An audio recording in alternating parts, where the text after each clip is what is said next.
امام احمد به 1,000,000 حدیثی که حفظ میکردن عمل کردیان. حتی به غار حرا رفته نشستم میگن. چون که پیامبر صلی الله علیه و سلم چه خیلی در صحیح بخاری آمده است حبب الیه الخلا.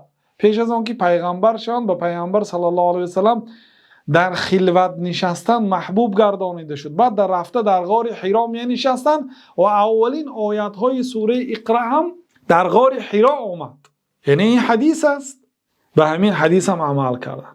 حتی میگن یک پیامبر صلی الله علیه و سلم یک کنیزک را آزاد کرده بودن با نام ریحانه. امام احمد هم یک کنیزک خریده نامش ریحانه مونده آزاد کردن در راه الله تعالی. اعمل بالحدیث ولو مره تکون من اهله. به حدیث یک مراتبه باشد هم عمل کن. یعنی به این خیل حدیث ها یک مراتبه، لیکن به دیگر حدیث های دائمی باید انسان عمل کند. وقتی که عمل کی کردید علم در شما باقی میماند. یک مراتبه اگر به این حدیث عمل کنید فراموش نمیکنید این حدیث. عمل کی نکردید علم بر میگردد.